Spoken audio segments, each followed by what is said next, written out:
Today we are going to discuss the first chapter of statistics known as a statistical description of data. The name is different in the CMA book, but it is the first chapter of statistics, in which we study what is statistics and what is the function of statistics, what is the limitation of statistics, what is the role of statistics in our life.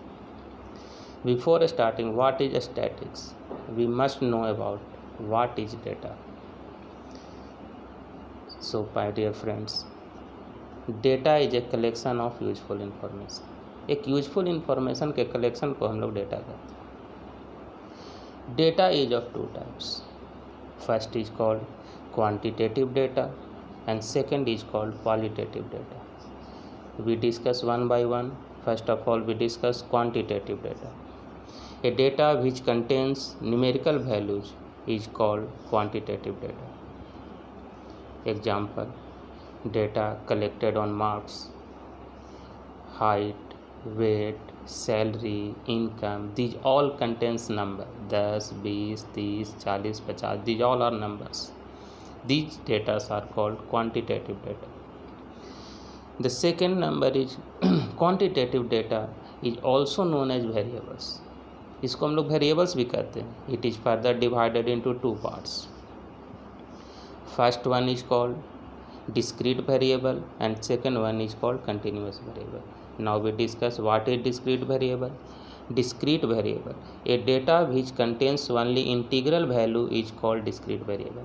ऐसा data जिसमें हम सिर्फ integral value put करेंगे, ऐसा data जो contain करेगा सिर्फ integral value, point वाला नहीं चलेगा, फ्रैक्शन नहीं चलेगा, सिर्फ होल नंबर इंटीजर चलेगा। जैसे data collected on number of road accident. Road accident का बात करेंगे तो 2 रोड एक्सीडेंट हो सकता है, 4 हो सकता है, 5 हो सकता है, कभी भी 4.5 रोड एक्सीडेंट नहीं होगा, 2.3 रोड एक्सीडेंट नहीं होगा। सेकेंड एग्जांपल में अगर हम लोग लें तो number of misprint in a book. एक बुक में अगर मिसप्रिंट होगा तो 1 होगा, 2 होगा, 4 होगा, 100 होगा, 200 होगा, 300 होगा। ऐसा नहीं होगा कि 200.5 मिस्टेक है। तो इसको हम लोग पॉइंट में कभी नहीं लिख सकते हैं, उसको हम लोग डिस्क्रीट वेरिएबल में रखते हैं। सेकेंड नंबर होता है हमारा continuous variable. A data which contain integral as well as decimal form is called continuous variable. हम लोग जिसको इंटीजर में भी जिस डेटा को लिख सकते हैं वो डेटा पॉइंट में भी लिखा जा सकता है, उसको हम लोग कहते हैं कंटिन्यूअस वेरिएबल। जैसे data collected on profit. Profit 10 रुपये का भी हो सकता है, 10.5 रुपीज़ का भी प्रॉफिट हो सकता है, यानी कि आप इंटीजर में भी लिख सकते हैं, पॉइंट में भी लिख सकते हैं। डिस्क्रीट वेरिएबल में आप पॉइंट में नहीं लिख सकते हैं। ऐसा डेटा जिसको पॉइंट में कभी नहीं लिखा जा सकता है उसको हम लोग डिस्क्रीट कहते हैं, और ऐसा डेटा जिसको हम लोग पॉइंट में भी लिख सकते हैं उसको हम लोग कंटिन्यूअस कहते हैं। जैसे data collected on profit, height, salary, इसको हम लोग कंटिन्यूअस के अंदर रखेंगे। तो क्वांटिटेटिव डेटा 2 भाग में बटा, discrete variable and continuous variable. अब क्वांटिटेटिव डेटा डिस्कस करने के बाद सेकंड टाइप हमारा डेटा का आता है जिसको हम लोग कहते हैं क्वालिटेटिव डेटा। क्वालिटेटिव डेटा क्या होता है? ये डेटा कलेक्टेड ऑन प्रॉपर्टी और characteristics is called qualitative data. Property और कैरेक्टरिस्टिक्स पर अगर हम लोग डेटा का कलेक्शन करते हैं तो इसको हम लोग क्वालिटेटिव डेटा कहते हैं। जैसे data collected on caste, gender, nationality, ये सब क्या है? एक कैरेक्टरिस्टिक्स है, एक प्रॉपर्टी है। कास्ट, हिंदू, एक कैरेक्टर है, एक फीचर है। इसको हम लोग नंबर में नहीं लिख सकते हैं। हिंदू लिखेंगे, मुस्लिम लिखेंगे, सिख, क्रिश्चियन, ये लिखेंगे हम लोग। जेंडर में मेल, फीमेल, इसको हम लोग नंबर में नहीं लिख सकते हैं। एक कैरेक्टर है ये। ऑनेस्टी, डिसऑनेस्टी, ये सब कैरेक्टर है। इस तरह का डेटा जहाँ भी कलेक्ट होता है इसको हम लोग कहते हैं क्वालिटेटिव डेटा। क्वालिटेटिव डेटा का दूसरा नाम एट्रीब्यूट भी है। इसका कोई फर्दर पार्ट नहीं है। क्वांटिटेटिव डेटा 2 भाग में बटा था हमारा, डिस्क्रीट और कंटिन्यूअस। क्वालिटेटिव डेटा किसी भी भाग में नहीं बटा, ये सिंपल क्वालिटेटिव डेटा है। अब आते हैं व्हाट इज स्टैटिस्टिक्स। सब पहले हम लोग डिफिनीसन देखें। It is defined as the scientific method that is use for collecting, analysing and presenting data leading finally to draw some interference from the collected data। Statics कोई एक simple word नहीं है, ये एक पूरा मेथड है जिसमें हम लोग डेटा का कलेक्शन, उसका एनालाइज करना, उसको प्रेजेंट करना और प्रेजेंट करने से पहले उसका कंक्लूजन निकालना कि डेटा से हम लोग क्या कंक्लूजन निकाल रहे हैं, ये पूरा प्रोसेस को हम लोग स्टैटिक्स कहते हैं। फिर से सुनिएगा, कलेक्शन से लेकर कंक्लूजन निकालना और प्रेजेंट करना तक पूरा प्रोसेस को हम लोग कहते हैं स्टैटिस्टिक्स। अब इसका यूज कहाँ है, तो हम लोग सीए और सीएमए स्टूडेंट्स के लिए डिस्कस कर रहे हैं, इसीलिए हम लोग वहीं तक सीमित रहेंगे जहाँ पर सीए और सीएमए वाला को स्टैटिक्स का ज़रूरत है, जबकि स्टैटिक्स का यूज हर एक पार्ट ऑफ लाइफ में, मैथ्स से लेकर कॉमर्स है आपका, तो कॉमर्स तो आप में आएंगे, कॉमर्स भी है आपका, मैनेजमेंट है, जितना भी चीज़ है सारा हम लोग डिस्कस यहाँ पे करके देखते हैं। पहला देखिए, 3 पॉइंट हम डिस्कस करेंगे, in economics, in business management and in commerce and industry. Economics में क्या है यूज इसका, तो statistics is use in economics in preparation of time series data. Time series data बनाना है, डिमांड का डेटा बनाना है, आपको डायग्राम बनाना है, तो सबसे पहले आपको डेटा चाहिए, डेटा का कलेक्शन होगा, उसके बाद आप टाइम सीरीज बना सकते हैं, उसके बाद आप डिमांड एनालिसिस कर सकते हैं। बिना डेटा का आप डिमांड एनालिसिस कर देंगे, आपके पास डेटा रहेगा ही नहीं, तो डिमांड एनालिसिस कहाँ से करेंगे। तो ये एप्लीकेशन है इकोनॉमिक्स में। Second, in business management. Business management में क्या है देखिएगा, बहुत इंटरेस्टिंग लाइन है, days are gone when the managers take decision on the basis of hit and trial method. Nowadays decision is taken on the basis of data collected from the market. वो समय चला गया जब manager जो है वो hit and trial method पर decision लेता था। मान लीजिए किसी कंपनी का कोई मैनेजर है, वो मान लीजिए कि सर्फ बनाता है, बाशिंग पाउडर बनाने का वो कंपनी खोला, वहाँ का मैनेजर है, तो पहले कैसे डिसीजन लेता था, कोई भी बाशिंग, किसी भी टाइप का बाशिंग पाउडर बना दिया और मार्केट में उसको डिस्ट्रीब्यूट कर दिया। वो चलेगा कि नहीं चलेगा भगवान भरोसे, चला तो बिजनेस रन किया, नहीं चला तो बिजनेस आपका बंद हो गया। अब ऐसा नहीं होता है, अगर हम बाशिंग पाउडर का कोई भी कंपनी खोलेंगे तो सबसे पहले हम लोग डेटा कलेक्ट करेंगे मार्केट से कि इस मार्केट में किस तरह का बाशिंग पाउडर का मांग है। लेमन बाशिंग पाउडर है जिसमें नींबू का शक्ति है, किसी में ब्लीचिंग का शक्ति है। तो अगर हम मार्केट में डेटा कलेक्ट करेंगे तो हमको ये पता चलेगा कि अभी मार्केट में किस तरह के बाशिंग पाउडर का डिमांड है, और जिस तरह के बाशिंग पाउडर का मार्केट में डिमांड है हम उसी तरह सेम टू सेम प्रोडक्ट बनाएंगे, कुछ और इन्हांसमेंट करके अपना प्रोडक्टिविटी को और इंक्रीज करेंगे, कॉस्ट कम करेंगे, कम कॉस्ट में सेम टाइप का प्रोडक्ट हम लोग, जिससे क्या होगा हमारा कि अगर इस टाइप का प्रोडक्ट हम लोग बनाएंगे तो मार्केट में हमारा बिजनेस रन करेगा और हम आगे बढ़ते जाएंगे। In commerce and industry, commerce and industry में इसका क्या यूज है, तो data on the previous sale, raw material, wages, salary are collected, analyse in order to maximise the profit. हम लोग सबसे पहले क्या करेंगे कि डेटा कलेक्ट करेंगे कि कहाँ हमारा जो है वेजेस सस्ता है, कहाँ हमारा रॉ मटेरियल चीप मिल रहा है, इस सारा का डेटा कलेक्ट करेंगे और तब हम अपना बिजनेस को प्रॉफिटेबली रन करा सकेंगे। ऐसा नहीं कि मान लो कि हम पावर प्लांट कोई खोले जिसमें कोयला का ज़रूरत है और कोयला हम मंगा रहे हैं अपने बगल वाले कोयला कटाल से, तो हमको वो कॉस्ट महंगा पड़ेगा। तो हम सबसे पहले डेटा कलेक्ट करके जानेंगे कि कहाँ से कोयला मंगाया जाए कि कोयला हमको सबसे सस्ता मिलेगा।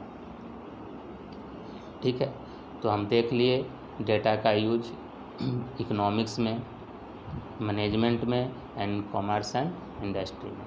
अब डेटा का लिमिटेशन क्या है, इसका कुछ लिमिटेशन भी है, कुछ खामियां हैं जहां पर हम लोग डेटा का यूज हर जगह नहीं कर सकते हैं। जैसे it deals with aggregates, data हमेशा एवरेज पर काम करता है। मान लीजिए कि आपके पास डेटा है कि what is the cost of wheat in this market, तो वह जो फाइनल डिसीजन डेटा का दिया हुआ है वो एवरेज लिया गया है। कोई 20 रुपये भी किलो गेहूँ है, कहीं पर 25 है, कहीं 30 है, कहीं 40 है, उसका एवरेज लेकर आपको लिखा गया कि 38 रुपये किलो गेहूँ है, जबकि मार्केट में ये नहीं है, कहीं उससे कम भी है, कहीं उससे ज़्यादा भी है। तो अगर हम उसी को बेसिस मान लेंगे तो हमको गलत हो जाएगा एस्टिमेशन, हमारा प्रोडक्ट हम जो सोच रहे हैं बनाने के लिए वो गलत हो जाएगा। हम ये मान के चलेंगे कि इसके लगभग में कुछ कम भी हो सकता है और कुछ ज़्यादा भी हो सकता है। दूसरा, डेटा हमेशा क्वांटिटेटिव डेटा कलेक्ट होता है, क्वालिटेटिव डेटा कलेक्ट नहीं होता है, एक डिमेरिट है। लेकिन अभी के समय में मॉडर्न टाइम में हम लोग क्वालिटेटिव डेटा भी कलेक्ट करते हैं, उसको नंबर में चेंज करके। जैसे मेल है तो उसको हम लोग 1 बोलते हैं, फीमेल को 2 बोलते हैं, तो 1 मतलब हो गया कि मेल है और 2 मतलब हो गया कि फीमेल है। यानी क्वालिटेटिव डेटा को क्वांटिटेटिव में चेंज करके कलेक्शन किया जा रहा है। पहले ऐसा नहीं होता था, इसीलिए सेकंड पॉइंट मेरा पहले का पॉइंट है, इसीलिए लिखा गया है कि it concern with quantitative data. Quantitative data से कंसर्न रखता है, क्वालिटेटिव से नहीं। लेकिन अभी के समय में ऐसा नहीं है। Future projection of sale, production, price and quantity etc are possible under the specific sets of condition. If any of this is violated, projection are likely to be inaccurate. हम लोग फ्यूचर प्रोजेक्शन डेटा पर करते हैं, production का, price का, quantity का। ये एक स्पेशल कंडीशन में होता है। जैसे कि डेटा हम अभी कलेक्ट किए हैं और इस डेटा का यूज हम लोग बार के कंडीशन में करें कि जब बार हो रहा हो उस समय इस डेटा का यूज करेंगे तो वो डेटा मेरा गलत आएगा। बार के समय में प्राइस बढ़ जाएगा, बहुत हाई हो जाएगा, और हम इस नॉर्मल कंडीशन में डेटा कलेक्ट किए हैं। तो सबसे पहले आप डेटा का यूज कर रहे हैं तो ये जानिए कि डेटा किस समय का कलेक्शन किया गया है, उस समय कंडीशन क्या रहा होगा। अभी मान लीजिए कि हम वुलन का, गारमेंट्स का डेटा कलेक्ट करें तो अभी उसका प्राइस हाफ से भी कम मिलेगा हमको, और यही डेटा का हम यूज करें अगर हम लोग विंटर में, तो हमारा एस्टिमेशन क्या हो जाएगा, रॉन्ग हो जाएगा। तो कंडीशन ज़रूर जानना है कि डेटा कब कलेक्ट किया गया है। तो 3 हमारा इसका फेल्यूर है, लिमिटेशन है। Data on the basis of collection, data को कलेक्शन के बेसिस पर 2 भाग में बांटा गया है। पहला को कहते हैं प्राइमरी डेटा और दूसरा को कहते हैं सेकेंडरी डेटा। प्राइमरी डेटा किसको कहते हैं? The data which is collected for the first time by an investigator और agency is known as primary data. Data जो पहला बार कलेक्ट किया जाएगा उसको प्राइमरी डेटा कहते हैं। जैसे मान लो कि हम मैथ का टेस्ट लिए क्लास में, फिर हम तुम लोग से डेटा कलेक्ट किए कि कितना कितना सबका मार्क्स आया है, तो ये प्राइमरी डेटा है, पहली बार मेरे से कलेक्ट किया गया है। अब इस डेटा को कोई और अगर यूज करता है तो ये सेकेंडरी डेटा हो जाएगा। ठीक है, तो एग्जांपल में हम लोग लिखे हैं data collected on census by an agency. जनगणना अगर कोई एजेंसी करवा रहा है तो उसके लिए प्राइमरी डेटा है, और उसका यूज अगर दूसरा कर रहा है तो अब ये सेकेंडरी डेटा हो जाएगा। तो सेकेंडरी डेटा क्या होता है? If the data is being already collected or used by the different person और agency is called secondary data. जैसे आपको अगर सेकेंडरी डेटा चाहिए किसी चीज़ के बारे में, तो बहुत सारी एजेंसी है जो सेकेंडरी डेटा प्रोवाइड करती है, वो कलेक्शन करती है और आप कहिएगा तो आपको डेटा देगी। जैसे WHO, ILO, IMF, NCERT, ये सब जो है आपको एक डेटा प्रोवाइड करती है जो आपके लिए सेकेंडरी डेटा का काम करेगी। The next term is method for collecting primary data. Primary data collect करने का क्या क्या तरीका है? तो प्राइमरी डेटा कलेक्ट करने का हमारा 4 मेथड है। फर्स्ट को कहते हैं इंटरव्यू मेथड, सेकंड को ऑब्जर्वेशन मेथड, थर्ड को मेल्ड क्वेश्चनआर मेथड, फोर्थ को mailed questionnaire filled and send by enumerator. हम लोग 1 by 1 डिस्कस करते हैं। What is interview method? In this method data is collected by taking interview of respondents. This method is further divided into 3 parts. Interview method में हम लोग क्या करते हैं कि रेस्पोंडेंट से पूछ कर डेटा कलेक्ट करते हैं। हम आपके पास जाएंगे, आपसे पूछेंगे जिस बारे में भी डेटा कलेक्ट करना हो उसके बारे में आपसे डिटेल पूछा जाएगा और हम नोट करेंगे और डेटा कलेक्ट होगा। इस तरह का जब प्रोसेस होता है उसको हम लोग इंटरव्यू मेथड कहते हैं। इंटरव्यू मेथड भी 3 भाग में बटा है। पहला को कहते हैं पर्सनल इंटरव्यू, दूसरा को इनडायरेक्ट इंटरव्यू और तीसरा को टेलीफोनिक इंटरव्यू। पर्सनल इंटरव्यू में क्या होता है? In this method the investigator meets the respondent directly and collect the required information. This is the best method of data collecting data in case of natural calamity like cyclone, earthquake, epidemic like plague etc. Personal interview में हमारा होता है कि हम लोग जाएंगे और जिससे हमको डेटा कलेक्ट करना है उससे मिलेंगे, उससे पूछेंगे, जो भी हमको क्वेश्चन पूछना है उसका आंसर कलेक्ट करेंगे और डेटा को स्टोर करेंगे। यह सबसे अच्छा मेथड होता है नेचुरल कैलामिटीज़ के केस में। पर्सनल इंटरव्यू सबसे अच्छा होता है नेचुरल कैलामिटीज़ में, जैसे साइक्लोन का केस हो, अर्थक्वेक कहीं आया हो, एपिडेमिक हुआ हो, प्लेग वगैरह हुआ हो। जैसे कहीं पे अर्थक्वेक आ गया, जैसे नेपाल में आया, हमको डेटा कलेक्ट करना है तो हम नेपाल जाएंगे और वहाँ जो इससे ग्रसित है, जो इसके ये अर्थक्वेक को देखा है, उससे जाकर हम पूछेंगे कि अर्थक्वेक कब आया था, कैसे आया था, कितना डिस्ट्रक्शन हुआ इस एरिया में, और फिर डेटा कलेक्ट किया जाएगा। इनडायरेक्ट इंटरव्यू में क्या होता है? In this method data is collected from family और close respondents. This is the best method in case of road and railway accidents.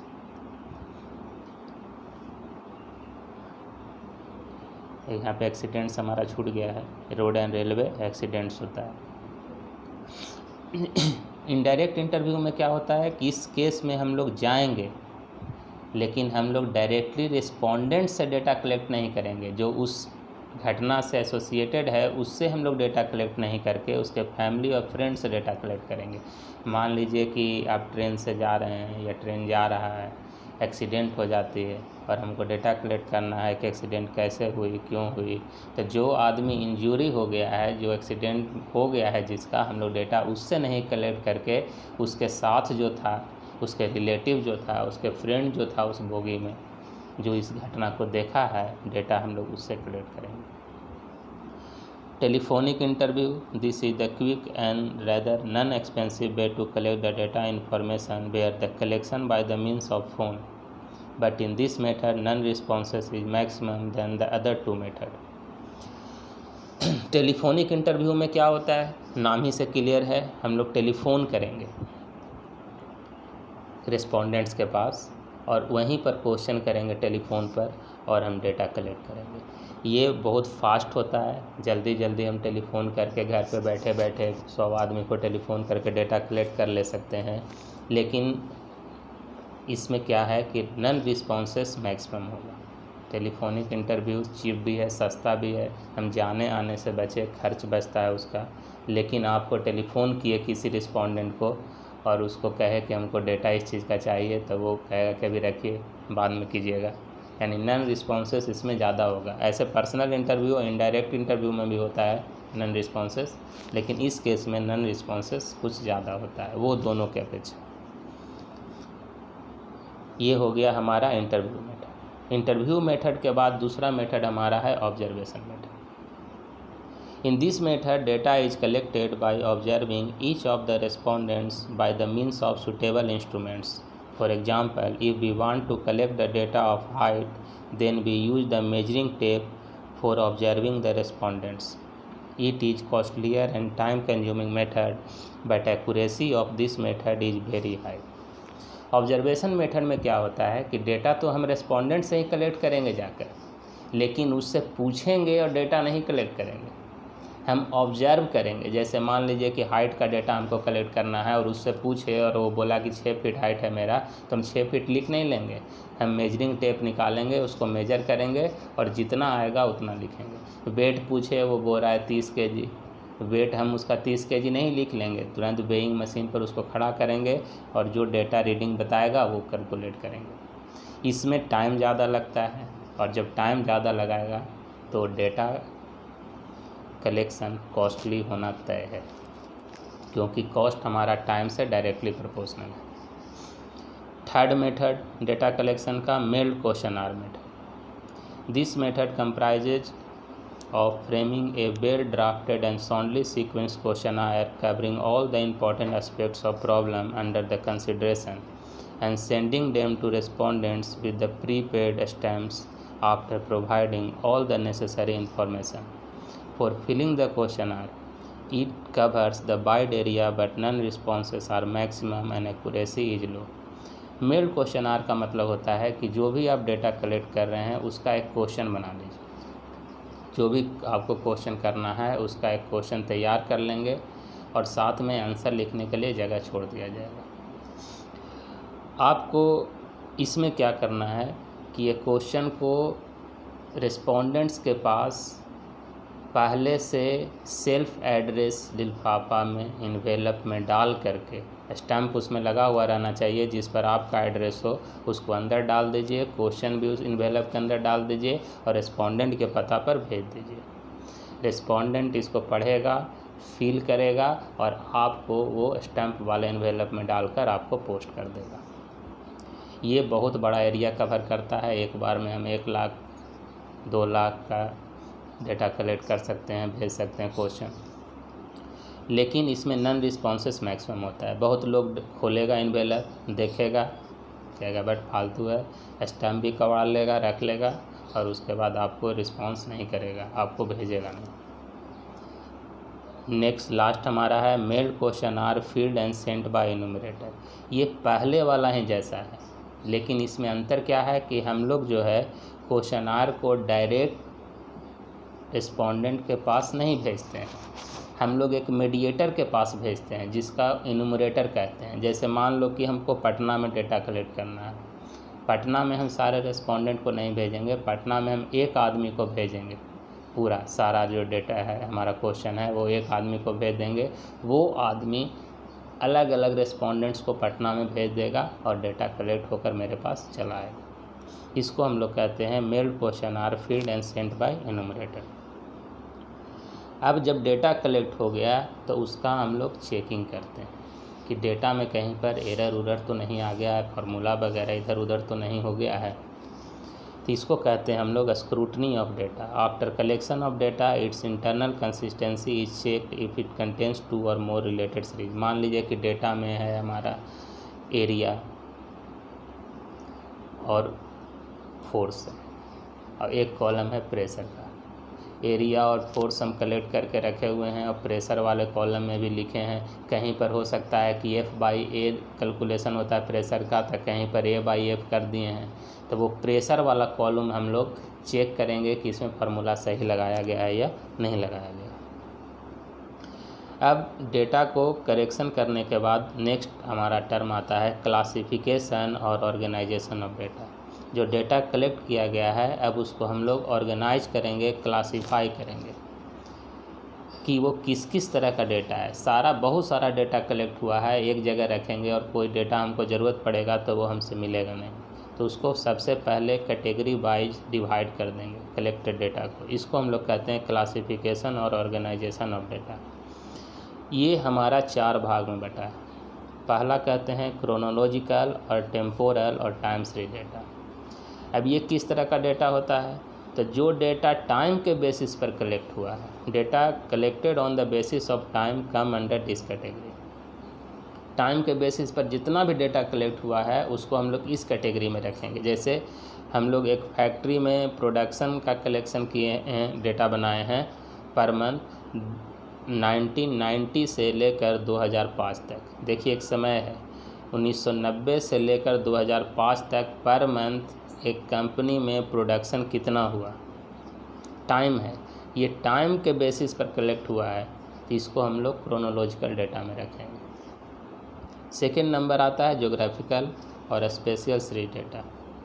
Data collected on basis of region और area come under this group. Data जो है reason के basis पर अगर collect होता है, area के बेसिस पर कलेक्ट होता है, तो इसको हम लोग कहते हैं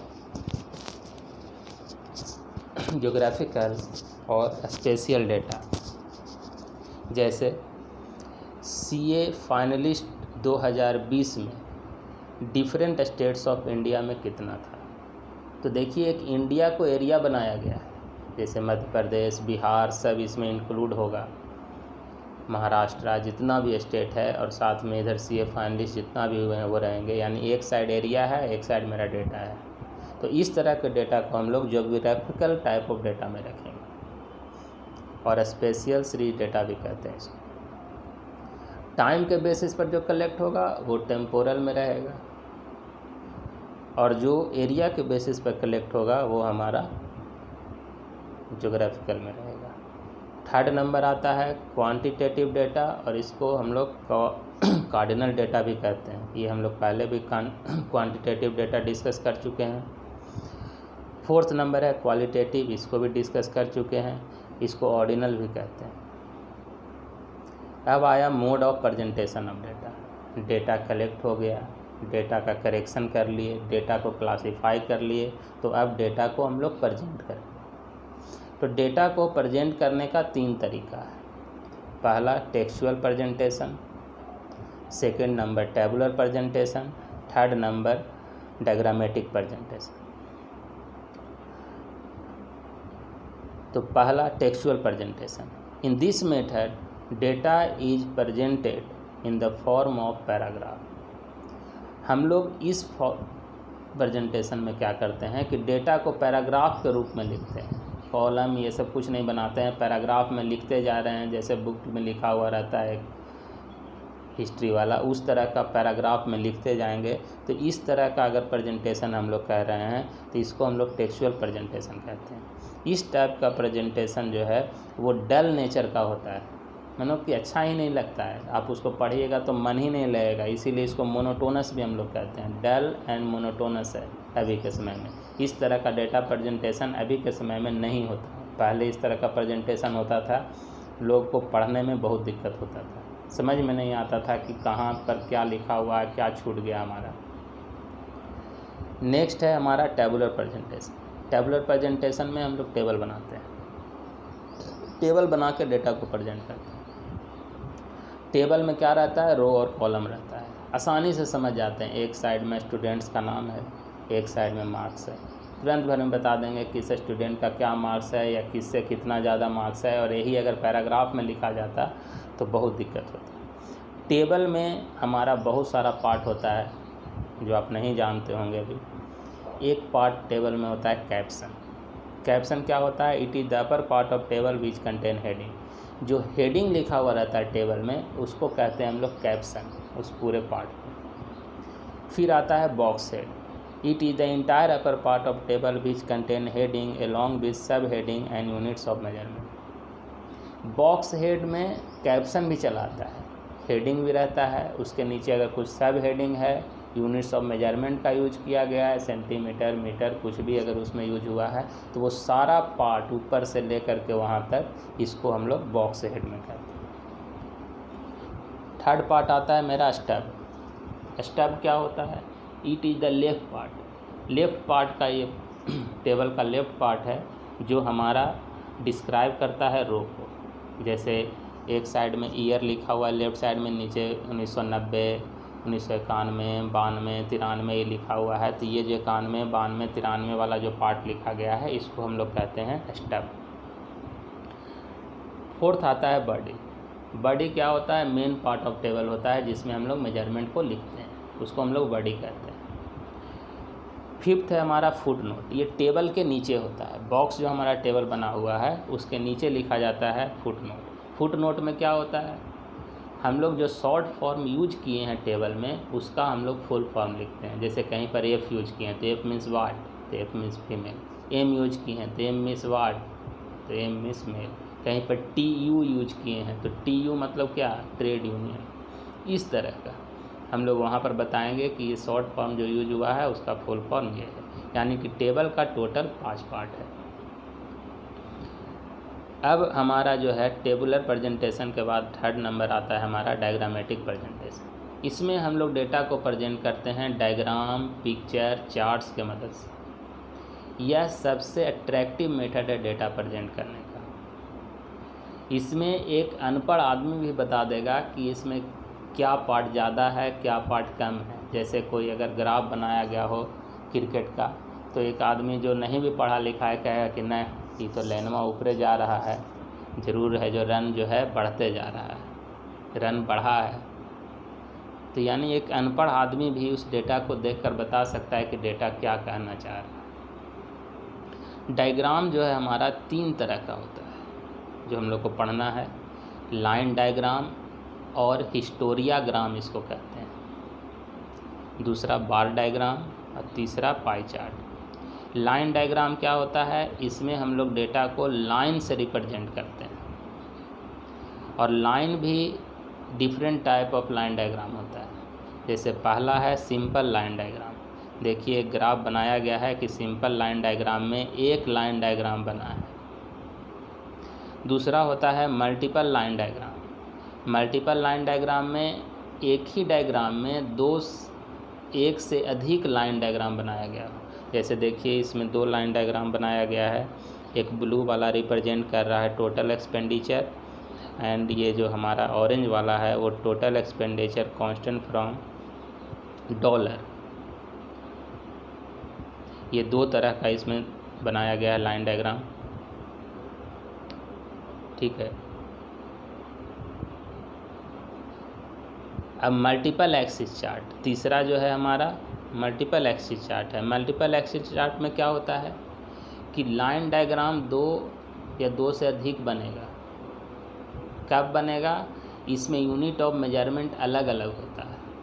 इसमें एक्स एक्सिस वाई एक्सिस के साथ जेड एक्सिस का भी यूज होता है। जैसे देखिए एक साइड हमारा मिलीग्राम पर लीटर में है बना हुआ, तो एक साइड हमारा जो है टन में है, यानी कि टन भी चल रहा है और मिलीग्राम पर लीटर का भी एक्सिस चल रहा है एक साथ। ब्लू वाला जो हमारा है वो टन वाला शो करेगा, वजन वाला, और ये जो रेड वाला हमारा है वो मिलीग्राम पर लीटर यूनिट में बनाया गया है। यानी कि एक ही डायग्राम में हम 2 यूनिट का यूज कर रहे हैं। और इसमें ऐसा नहीं है, दोनों जो हमारा है इन थाउजेंड में है, ये भी इन थाउजेंड में है और ये भी इन थाउजेंड में है, सेम यूनिट होता है। तो लाइन मल्टीपल लाइन चार्ट का यूज करते हैं। और अगर डिफरेंट यूनिट होता है तो हम लोग मल्टीपल एक्सिस चार्ट का यूज करते हैं। इसमें 3 डायमेंशनल है तो हम लोग दिखा नहीं सकते हैं कि 3 डायमेंशनल कैसे होगा, तो इसीलिए 2 डायमेंशनल में दिखाने का कोशिश किए हैं। ये हमारा एक्स एक्सिस है नीचे जिसमें लिखा हुआ है 2003, 2005, 2007, और इधर जो रेड वाला है वाई एक्सिस है। तो ये ब्लू वाला जेड एक्सिस है जो ये रेड वाला के जस्ट सामने परपेंडिकुलर होगा। 4th नंबर आता है हमारा लॉगरिथमिक और रेशियो चार्ट। लॉगरिथमिक और रेशियो चार्ट का यूज होता है जब डेटा में बहुत ज़्यादा वेरिएशन होता है। कहीं 10 यूज हुआ है तो कहीं 10 लाख यूज हुआ है, तो कहीं 10 करोड़ यूज हुआ है, तो कहीं 0.2 यूज हुआ है, 0.5 यूज हुआ है। तो हम लोग पहले उसको लॉग में कन्वर्ट करते हैं और तब डेटा को हम लोग रिप्रेजेंट करते हैं। तो इसको हम लोग कहते हैं लॉगरिथमिक और रेशियो चार्ट। तो लाइन डायग्राम हमारा हो गया। नेक्स्ट नंबर आता है बार डायग्राम। बार डायग्राम क्या होता है, in this method data is represented in the form of rectangles of equal width. These bars are either horizontal or vertical.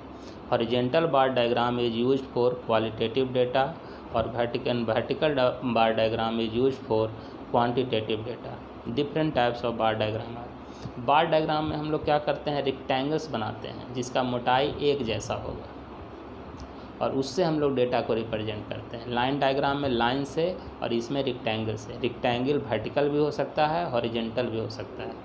हम लोग जनरली वर्टिकल यूज करते हैं क्वांटिटेटिव डेटा के लिए और हॉरिजॉन्टल यूज करते हैं क्वालिटेटिव डेटा के लिए। बार डायग्राम भी डिफरेंट टाइप्स का होता है। जैसे सिंपल बार डायग्राम, देखिए देखने से ही लग रहा है कि सिंपल बार डायग्राम है जिसमें हम लोग एप्पल, ऑरेंज, बनाना की fruit, grapes, number of people जो इसको लेता है उसको हम लोग लिखें। तो ये सिंपल बार डायग्राम है। मल्टीपल और ग्रुप बार डायग्राम, मल्टीपल कहें या ग्रुप बार डायग्राम, इसमें क्या होता है 2 या 2 से अधिक बार डायग्राम जब एक साथ बनाया जाता है। जैसे देखिए हमारा दिल्ली में यहाँ हॉस्टल ए हॉस्टल बी का है, ब्लू वाला हॉस्टल ए रिप्रेजेंट कर रहा है और रेड वाला हमारा हॉस्टल बी रिप्रेजेंट कर रहा है। एक साथ है दोनों दिल्ली में।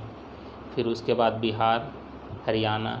तो एक ही डायग्राम में हम लोग 2 बार को एक साथ सटा कर दिखा रहे हैं। तो ये हमारा मल्टीपल और ग्रुप बार डायग्राम कहलाता है। नेक्स्ट टर्म आता है कंपोनेंट और सब डिवाइडेड बार डायग्राम। इसमें क्या होता है, बार डायग्राम हमारा एक ही बार बनाते हैं, उसी को हम लोग डिफरेंट पार्ट में बांट देते हैं। जैसे हमारा देखिए ये जो है वायलेट कलर का है वो जूलॉजी रिप्रेजेंट कर रहा है, ग्रीन बॉटनी रिप्रेजेंट कर रहा है, रेड केमिस्ट्री रिप्रेजेंट कर रहा है और ब्लू वाला हमारा जो है वो फिजिक्स रिप्रेजेंट कर रहा है। एक ही बार बनाए हैं जिसमें फिजिक्स 45 है नंबर ऑफ स्टूडेंट, 35 है हमारा 2001 में, केमिस्ट्री में, बॉटनी में हमारा 25 और 24 है हमारा जूलॉजी में। तो एक ही बार डायग्राम में डिफरेंट पार्ट उसको कर दिए और रिप्रेजेंट करते हैं, तो इसको हम लोग कहते हैं कंपोनेंट और सब डिवाइडेड बार डायग्राम। नेक्स्ट है हमारा डिवाइडेड और परसेंटेज बार डायग्राम। ये कंपोनेंट बार डायग्राम की तरह ही होता है, इसमें हम लोग परसेंटेज लिखते हैं, नंबर नहीं लिखकर परसेंटेज लिखेंगे कि कितना परसेंट हमारा जो है जूलॉजी है, कितना परसेंट बायोलॉजी है, कितना परसेंट फिजिक्स है, और टोटल नंबर हम लोग शो कर देंगे कि टोटल इतना है, उसका परसेंटेज में कंपोनेंट की तरह दिखाएंगे। देखिए इसमें लिखा हुआ है 35.46%, 13.14%, हार्डवेयर, सॉफ्टवेयर, सर्विसेज। कलर से हम लोग देख लेंगे कि कौन क्या है। ये बार डायग्राम हो गया। थर्ड हमारा जो है रिप्रेजेंटेशन का जो पार्ट है उसको हम लोग कहते हैं पाई चार्ट। इसमें डेटा को हम लोग सर्किल में रिप्रेजेंट करते हैं, उसमें लाइन में, पहला में, दूसरा में बार में और तीसरा हम लोग सर्किल में। एक सर्किल बनाएंगे जो पूरा डेटा को रिप्रेजेंट करेगा और जिसमें ब्लू येलो कलर देखो 31% है, ब्लू कलर जो है 8% है, हरा वाला हमारा 45% है और ये हमारा 16%। टोटल जो हमारा 360 डिग्री है, ये टोटल जितना भी डेटा है उसका परसेंटेज हम लोग यहाँ दिखा दिए। इसको सर्किल में रिप्रेजेंट किया गया है। अब ये हमारा डेटा का प्रेजेंटेशन हो गया, collection, correction, classification and presentation. तो डेटा हमारा प्रेजेंट हो गया। उसके बाद कुछ और टर्म है स्टैटिक्स में, जिसमें एक टर्म है हमारा फ्रीक्वेंसी डिस्ट्रीब्यूशन। अब फ्रीक्वेंसी डिस्ट्रीब्यूशन होता क्या है, तो 10 क्लास में आप लोग देखे होंगे कि एक साइड क्लास इंटरवल और एक साइड फ्रीक्वेंसी। तो क्लास इंटरवल है, जैसे कि दो तरह का डेटा हम लोग यहाँ पे बनाए हैं। क्लास इंटरवल जिसमें मार्क्स का बनाए हैं 10 से 20, 20 से 30, 30 से 40, 40 से 50। नंबर ऑफ़ स्टूडेंट्स, इसको फ्रीक्वेंसी भी कहते हैं, 5 यानी 10 से 20 लाने वाला 5 है, 20 से 30 लाने वाला 10 है, 30 से 40 15 है और 40 से 50 20 है। इस तरह के डेटा को हम लोग कहते हैं mutually exclusive frequency distribution. Mutually exclusive का मतलब क्या हुआ कि 10 से 20 जो लिखे हैं इसमें 20 इंक्लूडेड नहीं है, 19.99 तक इंक्लूड होता है, 20 नहीं। दूसरा में 20 से 30 जो लिखा हुआ है जिसमें 30 इंक्लूड नहीं है, 29.99 यूज होगा, 30 नहीं यूज होगा इसमें। उसी तरह दूसरा डेटा जो देखो बनाया गया है उसमें है 100 से 199, 200 से 299, 300 से 399, 400 से 499। इसमें 100 से लेकर 199 तक सारा इंक्लूड है, इसीलिए इसको हम लोग म्यूचुअली इंक्लूसिव फ्रीक्वेंसी डिस्ट्रीब्यूशन कहते हैं। अब कुछ टर्म फ्रीक्वेंसी डिस्ट्रीब्यूशन से रिलेटेड, जिसमें पहला है क्लास लिमिट। तो क्लास लिमिट क्या होता है, तो कोई क्लास इंटरवल लीजिए, जैसे हम 20 से 30 लिए, तो इसमें 20 को कहा जाता है लोअर क्लास लिमिट और 30 को कहा जाता है अपर class limit. Lower class limit को LCL से डिनोट करते हैं, अपर क्लास लिमिट को UCL से डिनोट करते हैं। 200 से 299 का क्लास इंटरवल लिए तो 200 हमारा लोअर क्लास लिमिट है और 299 अपर क्लास लिमिट है। सेकेंड नंबर आता है हमारा क्लास बाउंड्री। क्लास बाउंड्री किसको कहते हैं, तो ये एक्चुअल क्लास लिमिट है फ्रीक्वेंसी डिस्ट्रीब्यूशन का। जैसे थोड़ा समझने का कोशिश कीजिएगा, ये न्यू टर्म है। फॉर क्लास इंटरवल 20 से 30, 20 को हम लोग लोअर क्लास बाउंड्री कहेंगे और 30 को अपर क्लास बाउंड्री कहेंगे। लेकिन 400 से 499 का अगर हम लोग केस लेंगे तो 399.5 लोअर क्लास बाउंड्री कहेंगे और 499.5 को हम लोग 499.5 को अपर क्लास बाउंड्री कहेंगे। तो इसमें ध्यान क्या देना है कि अगर डेटा म्यूचुअली एक्सक्लूसिव होगा तो lower class boundary lower class limit के बराबर होगा और अपर क्लास बाउंड्री अपर क्लास लिमिट के बराबर होगा। बट अगर म्यूचुअली इंक्लूसिव डेटा होगा तो lower class boundary lower class limit से 0.5 कम होगा और अपर क्लास बाउंड्री अपर क्लास लिमिट से 0.5 ज़्यादा होगा। नेक्स्ट टर्म आता है कि मिड पॉइंट और मिड वैल्यू और क्लास मार्क किसको कहते हैं। तो इसको डिफाइन किया गया है क्या कि लोअर क्लास लिमिट और अपर क्लास लिमिट का एवरेज निकालिए, यानी दोनों को जोड़कर 2 से डिवाइड कर दीजिए, या लोअर क्लास बाउंड्री और अपर क्लास बाउंड्री का एवरेज निकालिए, यानी कि दोनों को जोड़कर 2 से डिवाइड कीजिए। जो भी वैल्यू आएगा उसको हम लोग कहेंगे class mark that class interval के लिए। जिस क्लास इंटरवल का क्लास मार्क निकालना है उसका दोनों अपर क्लास लिमिट और लोअर क्लास लिमिट को जोड़कर 2 से डिवाइड दीजिए। जो वैल्यू आएगा उसको हम लोग मिड वैल्यू कहेंगे। विड्थ और साइज ऑफ क्लास किसको कहते हैं। साइज अगर क्लास का निकालना है कि साइज कितना है सब क्लास का, या उसको विड्थ भी कहते हैं हाइट भी कहते हैं, अगर निकालना है तो आपको उस क्लास इंटरवल का जिसका आपको साइज निकालना है उसका अपर क्लास बाउंड्री में लोअर क्लास बाउंड्री को माइनस कर दीजिए और जो भी वैल्यू आएगा वो आपको साइज ऑफ क्लास बताएगा। नेक्स्ट टर्म आता है फ्रीक्वेंसी डेंसिटी। फ्रीक्वेंसी डेंसिटी किसको कहते हैं, तो it is defined as the ratio of frequency to the size of class. मान लीजिए किसी क्लास इंटरवल का आपको फ्रीक्वेंसी डेंसिटी निकालना है तो उस क्लास इंटरवल का फ्रीक्वेंसी को टोटल फ्रीक्वेंसी से डिवाइड कर दीजिए। जितना भी टोटल फ्रीक्वेंसी है जोड़ कर आया है उससे डिवाइड कर दीजिए। जो भी वैल्यू आएगा वो फ्रीक्वेंसी डेंसिटी बताएगा। फिर नेक्स्ट टर्म आता है रिलेटिव फ्रीक्वेंसी। रिलेटिव फ्रीक्वेंसी में क्या करना है, अगर किसी क्लास इंटरवल का रिलेटिव फ्रीक्वेंसी निकालना है साइज ऑफ क्लास से डिवाइड कर दीजिए। इसमें ऊपर वाला में थोड़ा सा हमारा रॉन्ग हो गया है। फ्रीक्वेंसी डेंसिटी में हम लोग साइज ऑफ क्लास से साइज जो ऊपर में निकाले हैं उससे डिवाइड करने हैं। मान लीजिए किसी का फ्रीक्वेंसी 10 है और क्लास का साइज 20 है तो फ्रीक्वेंसी डेंसिटी निकालेंगे तो 10/20 करेंगे। रिलेटिव फ्रीक्वेंसी में क्या करेंगे कि फ्रीक्वेंसी को टोटल फ्रीक्वेंसी से डिवाइड देंगे। जो ऊपर में हम लोग कहे थे अभी वो रिलेटिव फ्रीक्वेंसी का डिफिनीसन है। तो जिस क्लास इंटरवल का हमको रिलेटिव फ्रीक्वेंसी निकालना है उसको क्या करना है, उसका फ्रीक्वेंसी लेना है और टोटल फ्रीक्वेंसी से डिवाइड दे देना है। परसेंटेज फ्रीक्वेंसी क्या है, रिलेटिव फ्रीक्वेंसी जो आपका निकला उसको 100 से गुना कर दीजिए, वो परसेंटेज फ्रीक्वेंसी होगा हमारा। तो ये हो गया हमारा टर्म फ्रीक्वेंसी डिस्ट्रीब्यूशन से रिलेटेड। अब graphical representation of frequency distribution. Frequency distribution को ग्राफ में रिप्रेजेंट करते हैं, जिसमें पहला हमारा आता है हिस्टोग्राम। हिस्टोग्राम में क्या करते हैं हम लोग, क्लास बाउंड्री एक्स एक्सिस पर लेते हैं और फ्रीक्वेंसी को हम लोग वाई एक्सिस पर लेते हैं। और इसमें और बार डायग्राम में अंतर ये है कि इसमें सारा जो हमारा है बार वो सटा हुआ रहता है, एक दूसरा से कंबाइंड रहता है। उसमें बार हमारा अलग अलग रहता है।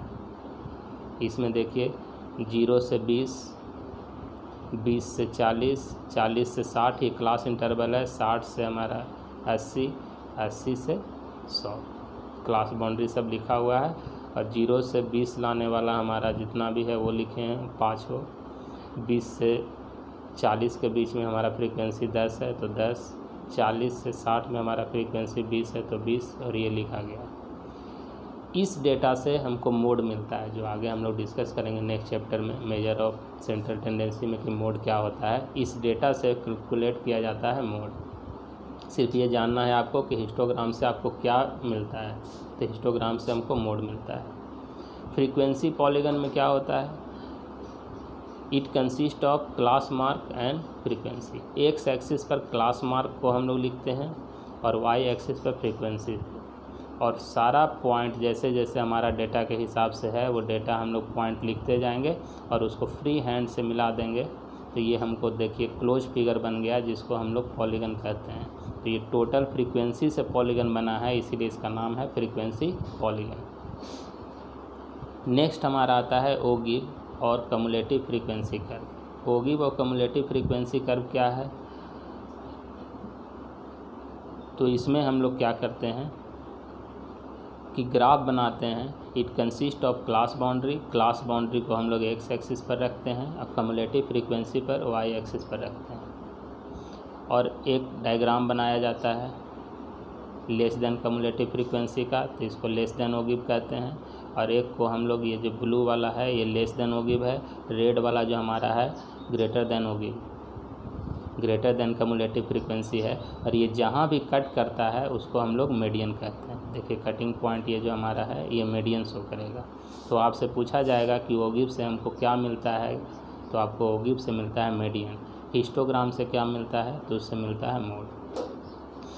अब लास्ट टॉपिक हमारा है फ्रीक्वेंसी कर्व। ये ज़्यादा इम्पॉर्टेंट नहीं है, सिर्फ आपको स्टडी पॉइंट ऑफ व्यू से पढ़ना है सिर्फ। Frequency curve is a smooth curve for which the total area is taken to be unity. इसमें हम लोग टोटल एरिया को यूनिटी लेते हैं, और it is a limiting form of frequency polygon और हिस्टोग्राम। फ्रीक्वेंसी पॉलीगन और हिस्टोग्राम से मिलकर ये बना हुआ है। ये कितना तरह का होता है वो देखिए। पहला को कहते हैं बेल शेप्ड कर्व। देखिए ये घंटी के तरह बना गया है।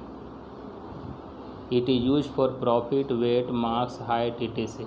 इस सब का ग्राफ जो होता है इस बेल शेप्ड कर्व से शो किया जाता है। एक होता है हमारा यू शेप्ड कर्व, इसमें यू तरह का कर्व बनता है। एक होता है हमारा जे शेप्ड कर्व, जिसमें हम लोग देखिए इस तरह का टिक मार्क टाइप का है, इसको हम लोग जे शेप्ड कर्व कहते हैं।